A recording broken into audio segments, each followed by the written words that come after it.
have no idea what's going on.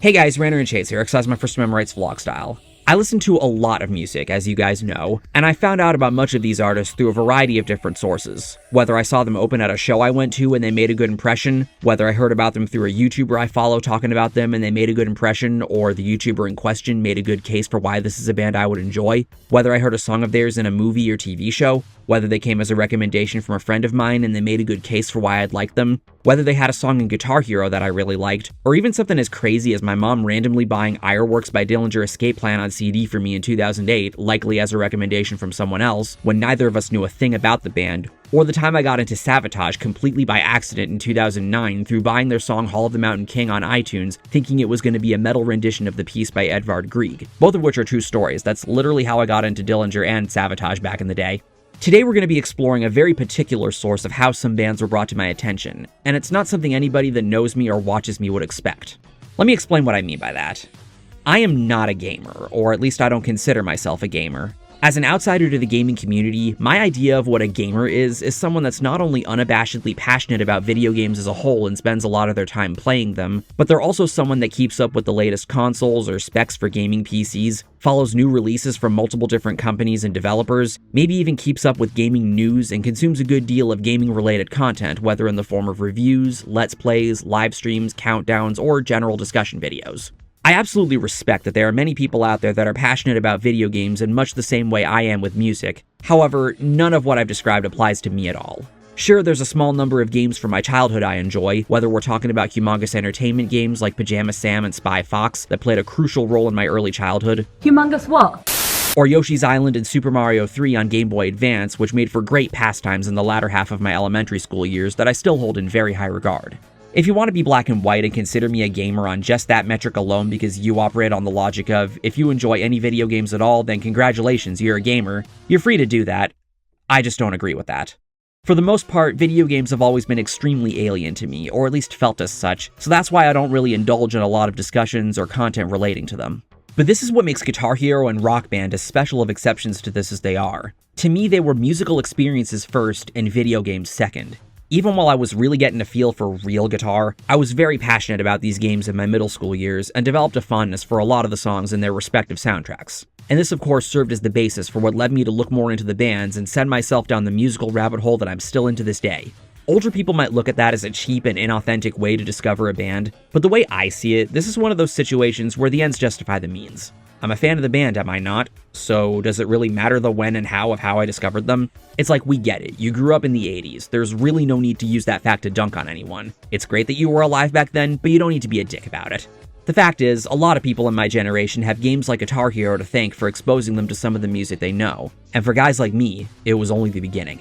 As I implied just now, Guitar Hero isn't the only game that served this purpose for people. Much like movies and TV shows, video game soundtracks played a huge role in how people from my generation discovered various bands. Even as an outsider to gaming, I'm well aware of other games or franchises that contain such extensive rock or metal soundtracks, such as Tony Hawk's Pro Skater, Grand Theft Auto, and Brutal Legend. I even talked a little about them in a paper I wrote in college about licensing for video game soundtracks that mainly focused on Guitar Hero. But these aren't the games I'm going to be talking about in this video. Not only have I never played any of these games, but I've never even hung out with someone while they played them and thus got exposed to their respective soundtracks that way. So what games am I talking about then? A genre of games you would not expect to hear me talk about. Sports games. I come from a family of die-hard sports fans, which is what got me to live most of my life feeling like the black sheep of my family. While I was the quiet music nerd, my younger brother was the passionate sports fan and athlete. He didn't just enjoy playing baseball, basketball, and even football, and he's not just a passionate Red Sox, Patriots, and Celtics fan, he's big into fantasy sports, which means that he follows statistics and other goings-on across multiple teams and multiple sports. When I say he's a sports fan, I mean he is a sports fan, and this of course translated to his taste in video games. In addition to being the jock of the household, he was also the gamer of the household, the traditional male child, if you will. Not just following the new releases from franchises like MLB 2K or Madden, but he does have a taste for video games outside of this genre. Growing up, he spent a lot of time playing these games, and since he's someone that liked to have company while he did so, even if they weren't playing with him, that duty would typically fall to me since, to the surprise of absolutely no one, I didn't really go out a lot due to both me being a shy fuck and the few friends I had usually being busy. During these times when my brother wanted me to keep him company, I'd usually be playing guitar acoustically, or I'd be dicking around on the computer I had at the time, downloading music or researching bands. But it was these moments that exposed me to a lot of different bands and even rap acts that had their songs included in these games of his. Franchises like Tony Hawk, GTA, and especially Guitar Hero might be well known for having great soundtracks, but I feel like a lot of people that aren't sports fans or are into sports games underestimate the kind of soundtracks they had. There have been a number of bands that made a good impression on me from hearing a song of theirs in one of these games, serving as a springboard for me to look further into their catalog, and this video is going to go over my 10 favorite bands that I have my brother and his games to thank for that. I should tell you though before I start, I won't be talking about any of the rappers I first heard through them, mostly because it was Muse Productions' Music I Like video, which of course inspired mine, that had a stronger hand in influencing my taste in rap than my brother's games did. Though I'll give a few quick shoutouts to the Dilated Peoples who had their song Back Again in MLB 06 The Show, along with Madden NFL 12 containing the likes of Common with Ghetto Dreams featuring Nas, Pete Rock and CL Smooth with They Reminisce Over You, Classified with That Ain't Classy, and of course, A Tribe Called Quest with Award Tour, all of whom have since become some of my favorite rappers. There's one more element of this video I'd like to introduce. Alright, so once again, I am shooting offset. I'm over here at my brother's place. Why don't you introduce yourself? I am Nat. I'm your brother.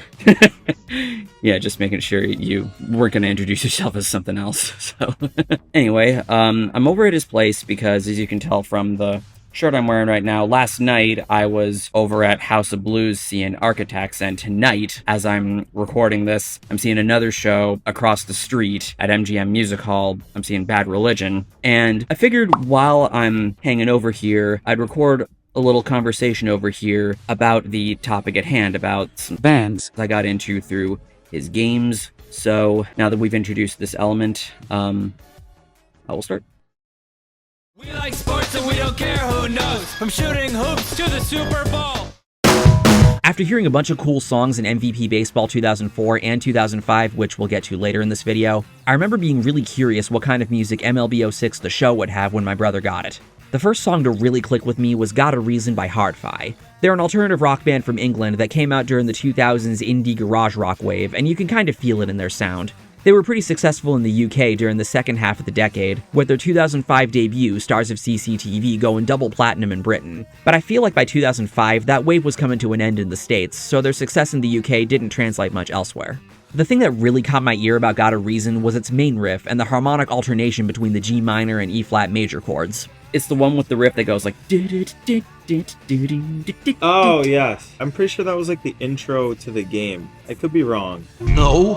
I don't remember if it was like the intro, but I remember when you were playing this game, this was a song I always really liked hearing because I found the riff really catchy. The lyrics I always found kind of goofy and whatnot, sort of like middle-aged office dad music, if you catch my drift.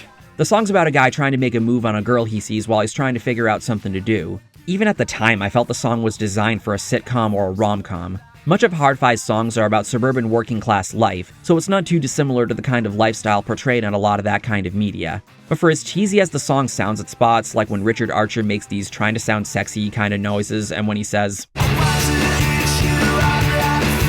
"Ugh," I can't help but enjoy it, if only for that riff. And so down the road, I looked more into their stuff. They only have like 3 albums, so it was relatively easy to sift through. I always got this feeling that Hard-Fi wasn't a band that a lot of people, especially indie fans, liked. But you know, with the kind of impression they made on me with Got a Reason, which wasn't even released as a single, I can't help but have a bit of a soft spot for them. The artwork for their second album, though, there's no excuse for that. We like sports and we don't care who knows, from shooting hoops to the Super Bowl. My brother acquiring MLB 2K10 occurred at a time when all I really wanted to listen to was heavy stuff. Much of the songs included in this game's soundtrack were from indie bands, a couple of which I would look more into, but when Down and Out by Tantric would come on, this was one of my main reliefs at the time. Yeah, that was Evan Longoria for the Rays was on the cover of that game, and that was his walk-up song for every time he has an at-bat. I think I remember that, actually. So, I have a feeling that that's why that got in that game, because he's on the cover. At the time that you were playing this game, like, this was back in a time when I only, like, wanted to listen to metal stuff, and when I was beginning my dive into alternative metal, this one really jumped out at me. I really liked the riff with the violins. Very cool. A big thing that really excites me about alternative metal is when a riff is catchy and memorable like this. Not since maybe Bittersweet Symphony by The Verve had I heard violins utilize this creatively in a rock song. They correspond interestingly with the down-tuned guitars, and that's when I knew Tantric was a band I had to look more into. They're compared a lot to Alice in Chains, mostly because they worked a lot with Toby Wright, who produced Alice in Chains' self-titled album, and they fit pretty comfortably in that 2000s post-grunge alternative metal scene. It's to the extent that they were actually included in the lineup for the Summer of '99 cruise that was announced last year, along with the likes of Daughtry, Buckcherry, Vertical Horizon, and Fuel, among others. But for as much as people these days might like to scoff at these kinds of bands, I think Tantric is a pretty solid band. We like sports and we don't care who knows. From shooting hoops to the Super Bowl. I mentioned this band on my What's Wrong With on Slipknot when talking about the members' other projects. Hearing the song Get It To Go as the intro song in MVP Baseball 2004, I had no idea that this band, to my surprise, had any connection to Slipknot. You know Slipknot, right? Yeah, I don't know much of their stuff, but I know who they are. Yeah, they're like one of the biggest bands in metal. So here's the rundown. In between when Slipknot put out Iowa and Volume 3, the band was dealing with some internal conflicts, leading to a mini hiatus where the members pursued other projects. This was when Corey Taylor and Jim Root revived their previous band Stone Sour, Joey Jordison, may God rest his soul, teamed up with Wednesday 13 to create the horror punk / metal band The Murder Dolls, and percussionist Sean Clown Cran formed this alternative rock band with guitarist Steven Robinson and vocalist / guitarist Brandon Darner, who was also an early touring percussionist in Slipknot. I had no idea that Clown was even involved in this and actually playing drums, especially considering, like, this sounds absolutely nothing like Slipknot. That was the thing that always surprised me. And so, of course, that was, like, a big motivator for me to learn more about them. To my surprise, might not be the heavy and technical powerhouse that Slipknot is by any stretch of the imagination, but hearing Clown play drums here, I can't help but wonder what if he switched to playing drums in Slipknot after the departures of either Joey Jordison or Jay Weinberg. But from what I've seen, their new drummer Eloy Casagrande is a total beast, so you can't complain too much. I wouldn't learn about To My Surprise's connection to Slipknot until years after I first heard Get It To Go. At the time, I didn't even know who Slipknot was until I saw Joey Jordison constantly being featured in Modern Drummer magazine back when I had a subscription to them, and later hearing Before I Forget in Guitar Hero 3. Prior to then, this is what I thought of the song. Tell me if you felt this way too. I used to think that this song was specifically written for the game because, you know how when it goes... I thought that they were saying EA because it's an EA game. No, I used to think that as a kid. It's definitely not. Being older, you like realize that it definitely wasn't, but it sounded like it at the time. Yeah, and that's the thing that I always found like kind of wholesome about the song back then. It's a good fit for the intro song for the game because for as simple as the song ultimately is, hearing those yas gets you really excited for the fun and action you're going to experience while playing. That, along with my thinking this was the EA Sports theme song, was what made me interested in learning more about Get It To Go. To my surprise, seemed like a pretty good alternative rock band back then, and learning about Clown's involvement was just the icing on the cake to get me to listen to the rest of their Soul 2003 self-titled album. Even if they don't sound like Slipknot at all, I'd recommend checking them out if you're interested, or if you're curious about Clown's musical capabilities outside of Slipknot. If nothing else, the band sounds like they're just having fun. The song always had this vibe of a group of friends just jamming in a garage and having the time of their lives, not trying to write the most complicated of music, but rather just pushing to capture the spirit of why you start a band. In addition to the tie to Slipknot, that's always been the thing I found the most beautiful about To My Surprise that's embodied with Get It To Go. Is that for here or to go? We like sports and we don't care who knows. From shooting hoops to the Super Bowl. Like I said in the Tantric segment, these games weren't exactly known for featuring a ton of metal songs, and at the time, that's the kind of stuff I was mainly wanting to listen to. And while MLB 2K11 featured Hard to See by Five Finger Death Punch, who I was already very familiar with, I was not expecting a song like this to be included. With my interest in alternative metal and learning more about underrated bands from the genre really beginning to grow, Corroded with their song Come On In definitely checked the boxes of what I like hearing. It didn't come on, pun somewhat intended, in the game a whole lot, but whenever it did, I would get pretty excited. I feel like I usually, usually these things will click in my mind. This is one of the games I definitely didn't play as much as some of the other ones, so maybe that's why, but yeah. This was also a song that didn't really come on as frequently as others, and this is a song I always really liked when it came on because, again, this is back when I was just wanting to listen to heavy stuff. The moment I heard the main riff with its utilization of the open drop D and the tritone that helps turn the riff around, I knew Corroded was going to be a band I'd be interested in looking more into. I actually taught myself the riff, and it's pretty fun.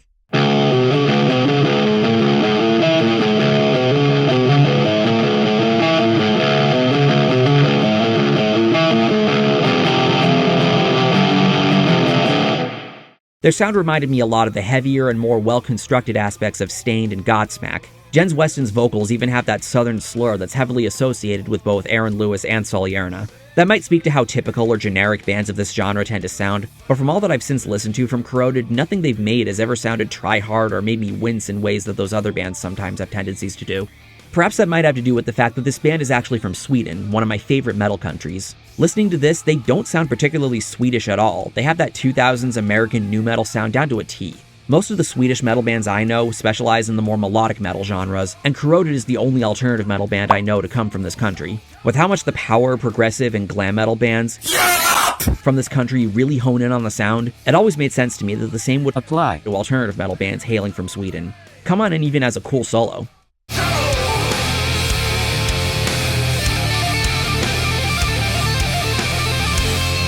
At the end of the day, Corroded's a cool band, and they come recommended if you're a fan of the style.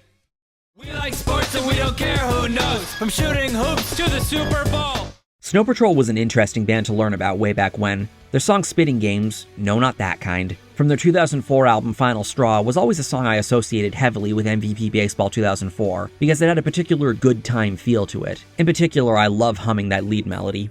Great song. Yeah, this was a really chill sounding song. It always just made me think of just having fun outside. I mean, it just makes me think of the game, but this was one of the better songs in the game. Yeah. I still play this song, even today. They have a sound that always made me think of the Britpop bands of the late 90s like Blur and Oasis, but they add in their own flavor to it, with the band not only forming in Scotland, but also with members hailing from Northern Ireland. And so, when I was in college, every year when I had my St. Paddy's Day show, when I played songs from Irish bands, that was always the song from them that I would play. I'm not chasing cars, Spitting Games here. Right, gotcha. Because that's the favorite. For a song as bright sounding as this, what with it being in the happy key known as D major, the lyrics strike me as being a lot darker, showcasing what sounds like a crush Gary Lightbody is experiencing.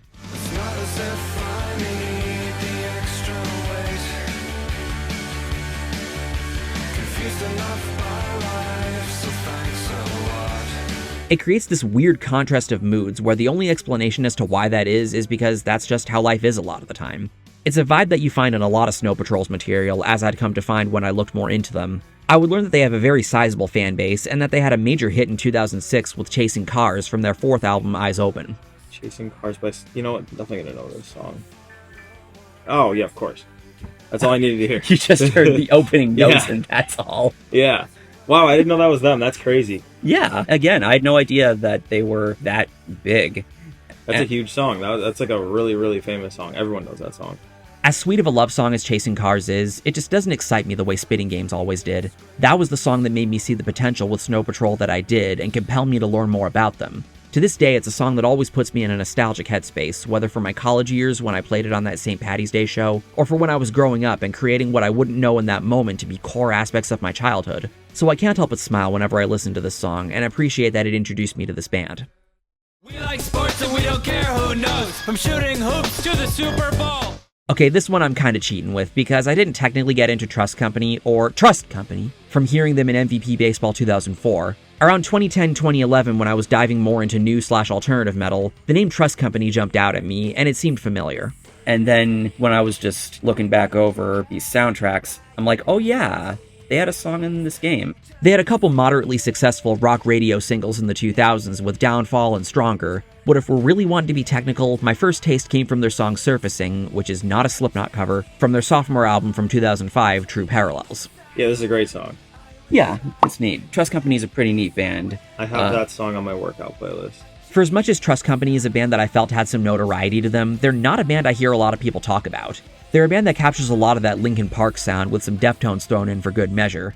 There's a lot of that early 2000s vintage appeal on their albums, and it's quality alt metal for the time. Surfacing might not be my favorite song of theirs, nor my favorite from MVP Baseball 2004, but this video is about my favorite bands that I first heard in these games, and Trust Company has always been a band that comes readily to mind when I think of underappreciated alternative metal acts from the 2000s. It's kind of a shame that they've only made 3 albums, with their most recent being 2011's Dreamin' in Black and White. I wish that they would release more stuff, because they have been dormant for years. Maybe one of these days that'll be rectified, but regardless, Trust Company's awesome. We like sports and we don't care who knows. From shooting hoops to the Super Bowl. I've talked about City Sleeps before in my bands I'd love to see reunite video that I made back in 2015. Even at that time, I knew it was a major shot in the dark considering they only made one album in 2007 called Not an Angel, produced by none other than John Feldman, one of the most highly regarded producers in rock and one of my personal favorites. So I figured, hey, anything's possible. To my surprise, I actually found this Reddit post in r/post-hardcore one time when Googling myself, don't act like you've never done that before, claiming I helped them discover the band, so it's clear some impact was made here on the part of both the band and me. It always means the world when people tell me they got into a band because of me, and I never take for granted making that kind of impact on anybody. So if you got into City Sleeps through me talking about them in that video, I'm glad I was able to be of service there. But if you've never heard of them before, allow me to make another case for why you should listen to them. They might not be the most successful band on this list, but they're definitely one that clicked the hardest with me. I remember it being to such an extent that I was anxious for Prototype to be available on iTunes when I first heard it in MLB 06 The Show, because remember, this game came out in 2006, and Not an Angel wouldn't be released until a year later. That's another great song. I love this so much. Like, I remember being, like, really obsessed with this song in college. I remember in, like, the early days of Gardens, I actually compared this band to what we were doing. Because there's some proggy elements, some catchy elements, a lot of technicality in the instrumentation. I was just really wowed by this song. Yeah, I mean, it's a good song. In college at one point, I went into like a dive of the songs in some of these games, and this is one of the ones I unearthed. City Sleeps is a band that embodies pretty much everything I love about post-hardcore. Much like easycore, it's a genre I've always viewed as being the middle ground between pop-punk and metalcore, where it's both technical and accessible sounding at the same time. In my opinion, that middle ground combination is what produces some of the best music in rock or metal, and Prototype has such excellent performances throughout its duration, from the lead guitar lines, to the riffs and chord progressions, to the vocal performance, particularly in the bridge and the scream at the end, to the syncopation in the drum patterns and fills, to the parts in the verses where it sounds like the drum beat is being displaced.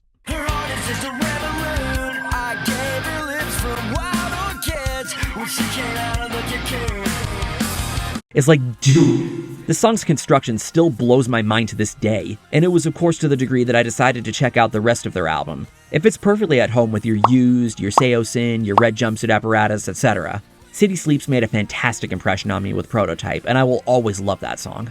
I also had Prototype, like, in my head all day today. But yeah, it's still something that I love turning on. Though I wouldn't say they're my favorite band that I discovered. Another band that I have MLB 06 The Show to thank for introducing me to them would be... We like sports and we don't care who knows. From shooting hoops to the Super Bowl. Here we have another band I've talked about before in a previous video, this time being the quote-unquote one-hit wonder bands video. Yeah. Motion City Soundtrack is another band that I had no idea at the time was as well known as they were. They're well known in like the emo, alternative, pop-punk scene. And Everything Is Alright was like, from what I recall, like an accidental hit for them.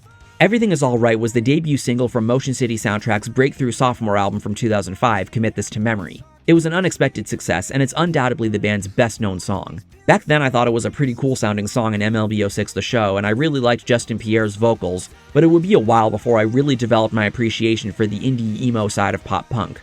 Motion City Soundtrack is a band I've always seen as being a middle ground between bands like Saves the Day and the more loud and punky bands in pop-punk that we all love.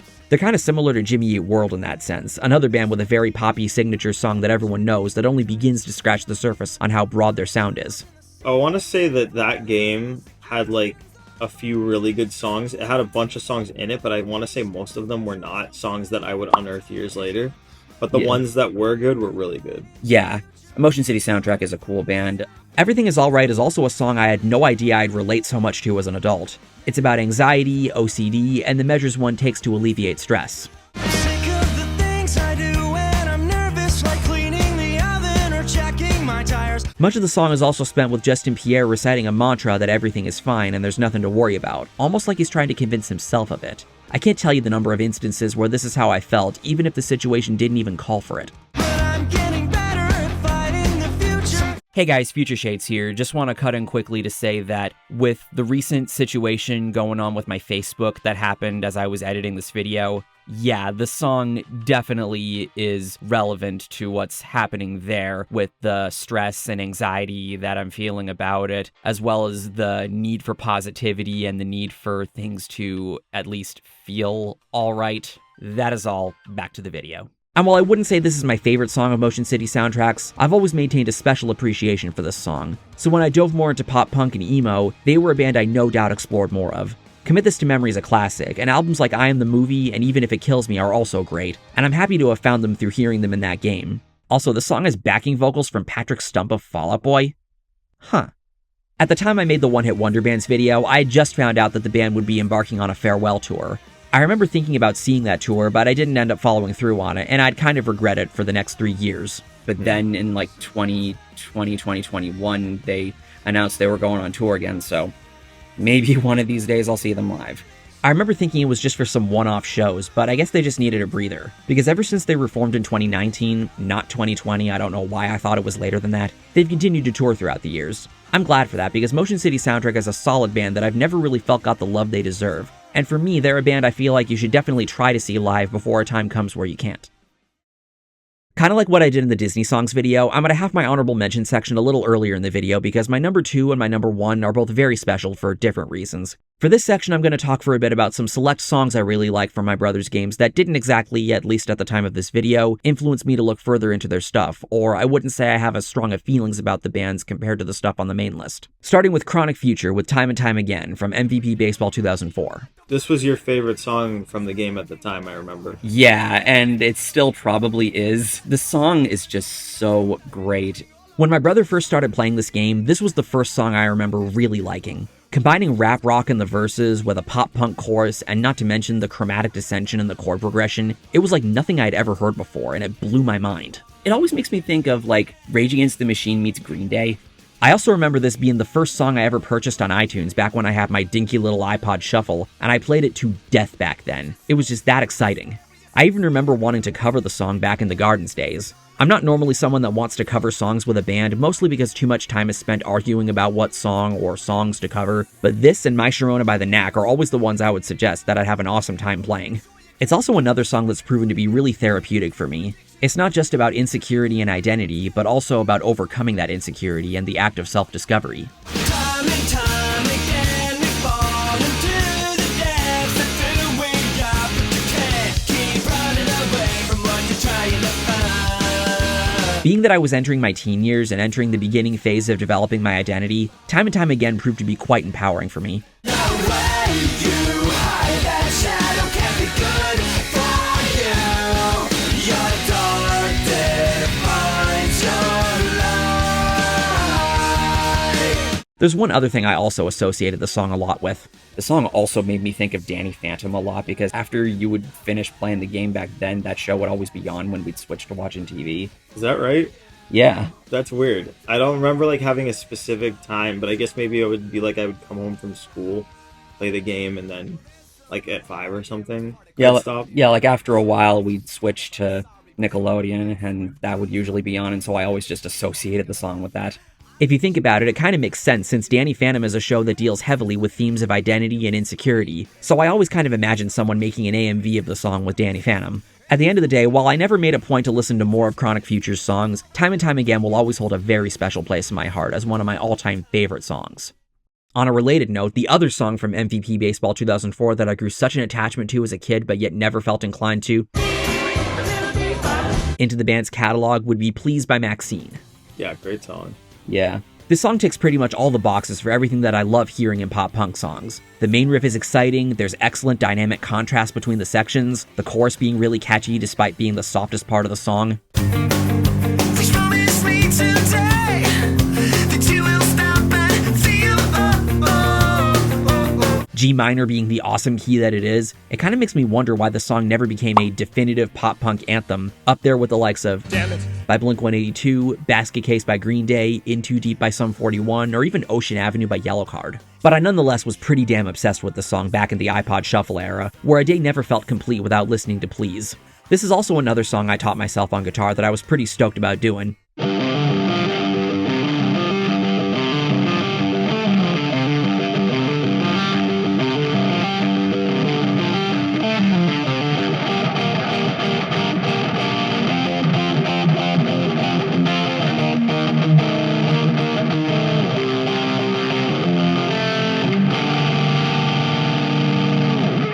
But there's one other thing that also immortalized this song for me.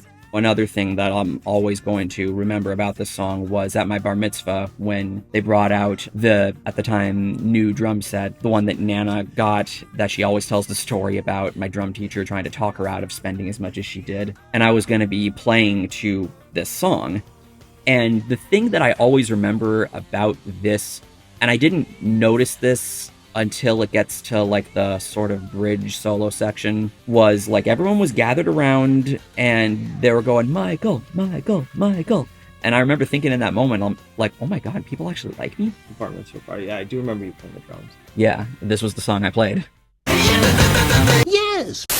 This next honorable mention I have is actually a band I did go on to get the full album from, but I wouldn't say I like the band to the same extent that I do the other bands we've looked at here, which is why I didn't put them on the main list. This would be Louis XIV with Finding Out True Love Is Blind from MVP Baseball 2005. What initially drew me to the song was the drum beat.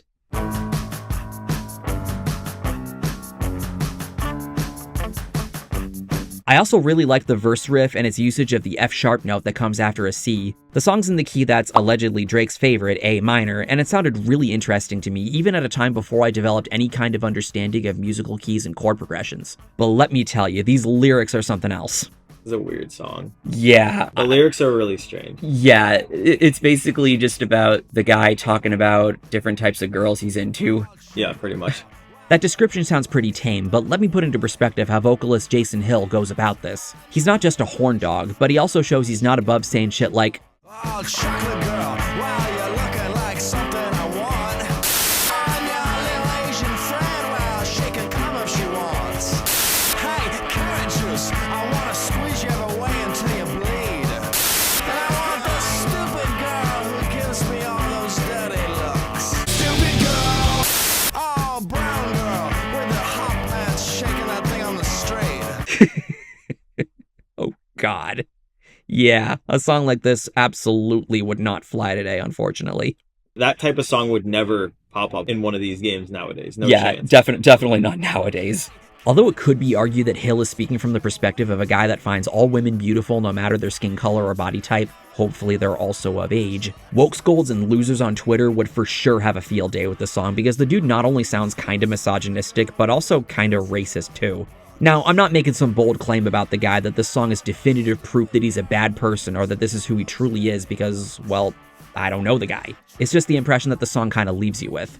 It only makes sense that I always imagined the singer looking like a white Sir Mix-a-Lot, since, much like the case with Baby Got Back, the dude sounds like a total sleazeball, but I just can't help but chuckle at the song. I thought the song was hilarious as shit when I was in middle school. I remember when playing the game, I couldn't understand, that's the thing is when I listen to music, I oftentimes don't really listen to the lyrics, and part of the reason is because you have to kind of really listen to sometimes make out what they're saying. Obviously, it's not to say that I condone this kind of behavior, but Finding Out True Love Is Blind is funny to me for pretty much the same reason we find characters like Johnny Bravo, or Gaston, or Zap Brannigan, or Barney Stinson, or Dennis from Always Sunny, or Stifler from American Pie, or Quagmire funny, in the sense that they are so overconfident and lacking in self-awareness, thinking that this kind of behavior is what's going to get them the girl, so you can't really feel bad for them when things backfire on them since they don't know how to read the room. And I don't mean the novelization of the 2003 blockbuster hit The Room. How can you read this? There's no pictures. But this is what also makes you wonder why a song like this will be included in this game. And I couldn't quite figure out what the guy was saying, and then the game bleeped out a bunch of the words too. They rearranged a bunch of, stuff because the song was just so risque, which begs the question why even include it in a game that's rated E for everyone. Right. Thankfully, there exists an upload on YouTube of what I'm talking about. You know, it's a girl in the front with the tucker legs I really want to shake up. Hey, carrot juice, I want it. She looks like something I need. And I want this little smug girl who gives me all those dirty looks. Oh, brown girl with her hot pants, see them cry. And the showgirls with the way looking long knocks me off my feet. It makes me wish I was watching Brad Taste in Music in 2022 so I could suggest this for his worst clean versions video, because holy shit, this is lazy-ass garbage. Next is Walkie Talkie Man by Stereogram from MVP Baseball 2004. This is another song that drew me in with a pretty exciting riff.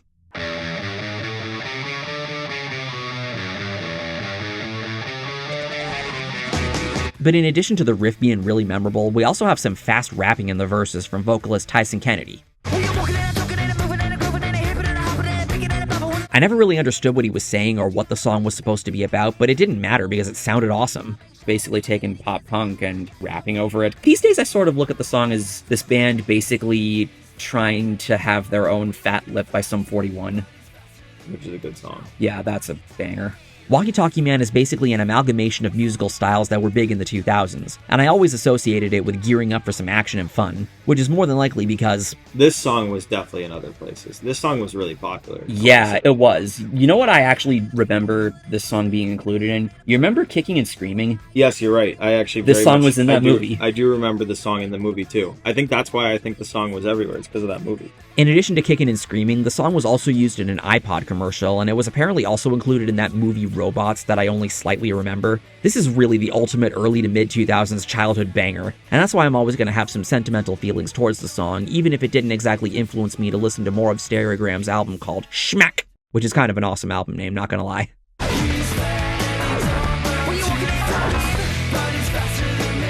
That's gotta suck.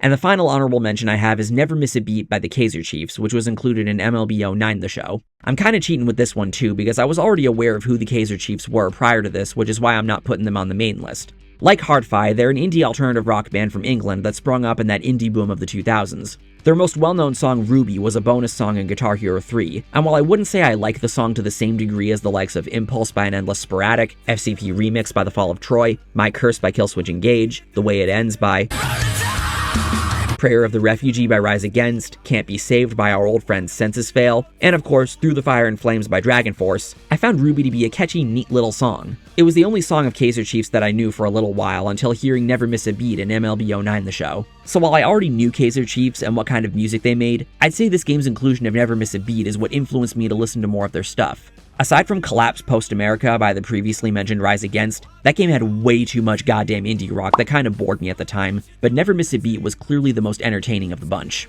I remember the song lightly. Like, it clicks in my mind a little bit, but I don't think I've heard this song in like 15 years.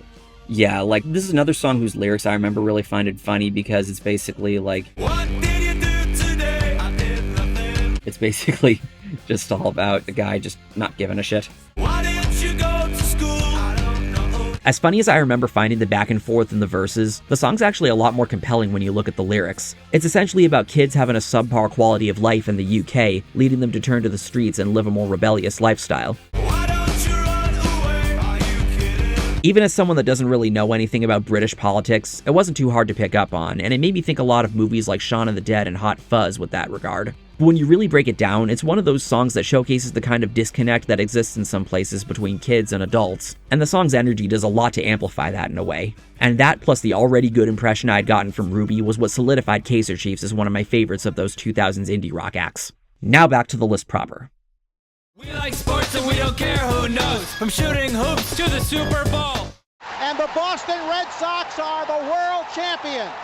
For the first time in 86 years, the Red Sox have won baseball world championship. Can you believe it? Here in Massachusetts, the Dropkick Murphys are viewed as hometown heroes in Boston, right up with the likes of Aerosmith and Boston. Hell, an idea I've had for a video for a number of years is about my favorite bands to come from my home state, and they'd be a shoo-in for that. They play a style of punk known as Celtic punk, or Celtic punk as I used to think it was pronounced, which takes a lot of influence from Irish, Welsh, and Scottish music through usage of instruments like bagpipes, accordion, and mandolin. And since one thing Boston is known for is having a strong Irish community, it only makes sense that a band like the Dropkicks would click with people here. They probably were famous before this. I would have no idea. I know they started in like the late 90s. So maybe they weren't. I don't know. But they had a few hits after this, but like this is definitely the earliest one of theirs that I can remember. They had built up some moderate success in the late 90s, early 2000s, but it was their 2005 release, The Warrior's Code, that really shot them up, and much of that can be attributed to Tessie. The Dropkick song most people are familiar with is Shippin' Up to Boston, but I view Tessie as the song that really began the push. Right, and that one, I want to say, came out like 2 or 3 years later. It was on the same album, actually. Was it really? Yeah. Oh, maybe Papelbon just made it famous, or more famous years later. But this only begins to scratch the surface as to why the Dropkick Murphys are a band that means a lot to us. Love Tessie, the song of Yeah. the 04 Red Sox. Yeah, it will forever be associated with that, even though, did you know that this song's actually a cover? I did. I didn't know that until this year. It's like a really, really, really old song. The song was originally written for a Broadway musical called The Silver Slipper, but it was made into a rallying cry by a group of die-hard Red Sox fans known as the Royal Rooters. The Dropkick Murphys version is more of a rewrite than a cover, as it tells the story of how the Royal Rooters anthem played a part in helping the Sox to win the very first World Series in 1903. But of course, the main thing the song will always be associated with is the 2004 series. This song, you have a game comes out the year after the Red Sox break the 86-year curse and win the World Series, and you have Manny Ramirez on the cover of it. It made sense to you had to put Tessie in it. Yeah, like this was the Red Sox game, basically. And of course, you know, it wouldn't be complete without Tessie in there. And in the years since then, it's been just this big staple in Boston. Even divorced from this context, the song feels like such a celebration, which the piano and the gang vocals definitely add to that effect. And it's a song that I always feel amazing listening to. I actually believed for years that the song was written about the 04 series, but it's nonetheless not only a song that empowers Red Sox fans and captures the spirit of how it felt back in 2004 to see them finally take home the glory, but it also captures the spirit of Boston as a whole. Even as somebody that doesn't really follow sports, there's still this wholesome feeling that the song gives. You know what I mean? Yeah, no kidding. I mean, it reminds you, or at least me, of being a kid. Yeah, watching baseball, playing the game. Yeah, like we were both kids back in 04, and it was a big deal back then. The moment in the song that will always be my favorite, and the moment I view as the grand summation of the song's importance, is the final chorus, where the lyrics are changed from Tessie, you are the only, to Boston, you are the only, and then this. Red Sox, you are the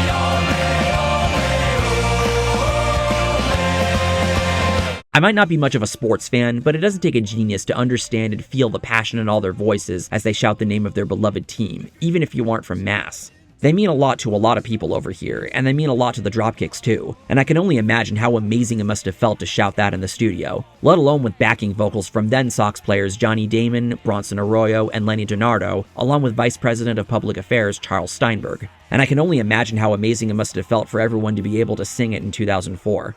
It's not hard at all to see why the song is to this day an anthem for Boston. It's still the second song that they play after the Red Sox win. They play Dirty Water and then Tessie after that. I always thought Tessie was first. No, it's Dirty Water first. Yeah. I know that Dirty Water was another one as well. It's worth mentioning that my brother and I both saw the Dropkick Murphys live at Fenway Park when they were opening for the Foo Fighters in 2015, on the tour where Dave Jesus Grohl slipped and broke his leg and played the rest of the tour on that big-ass throne. When they got to playing Tessie, it felt especially wholesome seeing the song performed in the very stadium, the very home of the team the song was written for. I also saw the Dropkick Murphys play their annual St. Paddy's Day show in Boston earlier this year, which is kind of an unwritten rule that everyone from Massachusetts do at least once in their life. I'm actually wearing the shirt I got there right now as I'm writing this part of the script. I was worried the whole show that they weren't going to play Tessie, considering vocalist Ken Casey mentioned at the 2015 show that they very rarely play it live. When they finally got to playing it, I immediately lit up, and I put two and two together with why it is that they very rarely play the song live. They reserve it for Boston. It's Boston's song, so it's no surprise that the band wouldn't want to play it anywhere else. Tessie is a very special song, and it was instrumental in getting me to check out more of the Dropkick Murphys albums, which is a big part of why I don't take for granted this series of events that led to the song's inclusion in MVP Baseball 2005. And even if I don't really know a lot about Celtic punk outside of them and Flogging Molly, the Dropkick Murphys are always going to mean a good deal to me. But as important as the song very much is, the song I put at number 1, this band just means a good bit more to me. We like sports and we don't care who knows. From shooting hoops to the Super Bowl. Now I think you know why I wore this shirt for the video here. This was a no-brainer for the number 1 spot here. Great song. I put this on my iPod playlist back when I had an iPod playlist. I still have it on my workout playlist, so I still hear this song all the time. I've gotten into a bunch of great bands through hearing them in these games of my brother's, but there's never been one I've developed as much fondness for like I have with Story of the Year. And it all started with the debut single from the band's second album, In the Wake of Determination, We Don't Care Anymore, being included in MLB 06 The Show. This was the very first thing I heard from this band, of course, and I remember when I was venturing more into punk, post-hardcore, pop-punk, a bunch of that stuff. Story of the Year were actually quite well-known before this. They had one album out, which is considered an emo classic today, their debut, Page Avenue, and then this came from their second album. This was like the main single. Let me put into perspective what hearing this song was like for me in 2006. I've talked in videos before about what the beginning stages of becoming a music fan were like and how I became a fan of heavy music. I've credited the Beatles with being the first band I ever really liked, and Green Day as being the band that turned me on to loud rock. But this was like a really great first impression here. You know, me not really having much of a frame of reference back then, it made me think of Green Day a lot. Oh, I don't get Green Day vibes from this. This is way harder than Green Day. I know that now, but like back then when I was like 11 or 12, that was like my only frame of reference. In terms of what? Just because Green Day is... In terms of the sort of tonality. I'd gotten Guitar Hero at around the same time my brother got MLB 06 The Show, so with all the music I was getting into from these games seemingly happening at once, I can't help but view this point in time as a turning point. Green Day was the band I considered my favorite at the time, and the sound on We Don't Care Anymore reminded me a lot of the big, anthemic, almost cinematic sound that Green Day had on American Idiot. It was a popular sound at the time, and Story of the Year struck me as a band that not only fit comfortably there, but also was a band that was aiming to build off of it. We Don't Care Anymore has more technical, chuggy rhythms in the verses, a harmonically interesting chorus, some huge riffs.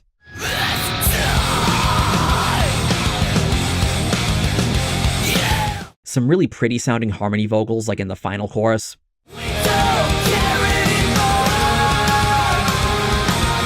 And an overall sound that I found to be massive at the time, and it wouldn't be long before I would venture more into their discography with how great of an impression they had made. Oh, there's also this.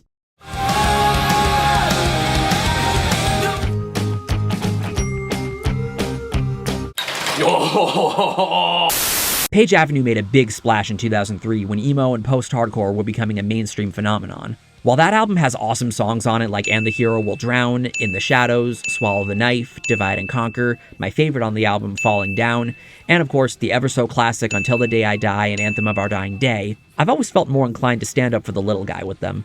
Story of the Year were always known for being heavy hitters with their riffs, the lead lines from guitarist Ryan Phillips, and the impeccable powerhouse vocals from Dan Marsala, who was one of my favorite screams. And with their second album going in a much heavier and more hardcore-tinged direction, I feel like that's when they truly found their sound.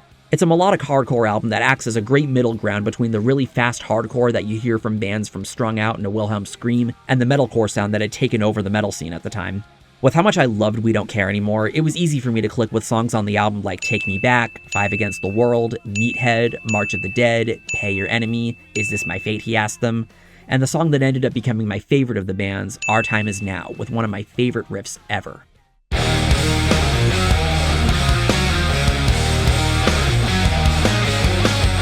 And from there, I'd go on to scope out the rest of their discography, from 2008's The Black Swan, to 2010's The Constant, to 2017's Wolves, not to be confused with Rise Against's album of the same name that came out literally the same year. I'm seeing double here. And most recently, Tear Me to Pieces from last year, which is depicted on my shirt here, that I got when I saw them open for Yellowcard last summer. But yeah, Story of the Year, they ended up becoming a favorite of mine. I saw them live at the beginning of this year, when they were continuing to tour for the 20-year anniversary of Page Avenue, which they played in full. This was the only song from In the Wake of Determination that they played there, and that kind of bummed me out a little bit. But other than that, yeah, Story of the Year is awesome, and I'm glad I got into them through hearing them in this game. Yeah, solid choice for number one. It's kind of unfortunate that In the Wake of Determination didn't catch on as much as Page Avenue, likely because of how different it felt compared to the debut. Since then, I always maintained this idea that the band was an underrated gem compared to others in the scene, but I was genuinely taken aback by how big of a crowd they drew when I saw them in January. And because I didn't really like the shirt designs they had, I ended up getting Page Avenue on vinyl because, hey, it might not be In the Wake of Determination, but that doesn't make it any less of a classic. At the end of the day, no matter how much I might not have loved when my brother made me keep him company while he gamed, it's hard for me to downplay the role that it played in leading me to discover some great bands, especially a band as awesome as Story of the Year, or a band like the Dropkick Murphys that a music nerd like me and a sports fan like him could connect on, or even the City Sleeps, or the Motion City soundtracks, or the Snow Patrols, or even the Corrodeds that piqued my interest. There's a good list. Most of the songs on here I still listen to. I would say we're there like 14, including the honorable mentions. I would say maybe 15. Yeah, there are 5 honorable mentions. I would say maybe like 3 of them maybe I don't still listen to today. So yeah, there's definitely a whole lot more I could have probably talked about, but these were the ones that resonated the most, the ones that clicked with me to the extent where I wanted to learn more. So I have you to thank for this. Glad I could be of help. And that about does it for this list. So what's the takeaway here? Is there any kind of lesson to be learned from this video? Well, an obvious thing is that the 2000s were a really great time for rock and metal, and it's easy to take it for granted when we fixate so much on how great the 80s and 90s were. But another big takeaway here is that no matter how different you and someone else might be from one another, music never ceases to be a great thing to connect on, especially if there's some shared memories you have of it. Definitely have a number of ways that I find out about stuff. The playlist just keeps growing, but it's nice to look back on the beginning stages of it right here. Yeah. It is weird to think that these songs are all like, or not all, but a lot of them are like 20 years old. My brother might not be someone I can talk music with to the same extent that I do with most of my friends, but that just makes the times I can talk about it with him, such as this, all the more meaningful to me. But I think the biggest thing to take away from this video is that even if you're someone like me that isn't a gamer nor a sports fan, no matter what the circumstance might be, goes to show that there's never an unusual place you can discover music from. And that's why I'm thankful for the role this all played in my music journey. All right, so I think that's all that I have to talk about here. I'm obviously going to be like writing the rest of the script around this and intersplicing this in, so Cool. thank you for coming on. You want to promote anything? No, it's all good. You don't want to promote your podcast on here? No, it's all right. I bet the audiences don't overlap that much. Maybe not, but you never know. He is a co-host of a podcast that talks about the Red Sox. Yeah, we're with WEI in Boston. We're Play Tessie, interestingly, about the song that was on the list. But yeah, Play Tessie on WEI, we talk about the Sox. Yeah, thank you for watching. Take care and have a nice day. I'm Shades, and I'll see you next time. Also, thank you so much for the Blue Yeti. I'm sorry it didn't work as well for you, but I'm glad you got one that's easier for you to use for the podcast. It's working great for me, with my Yeti Nano that I've been using since 2018, now being used for pretty much everything else other than filming in front of the green screen. So thanks again, man. Love you.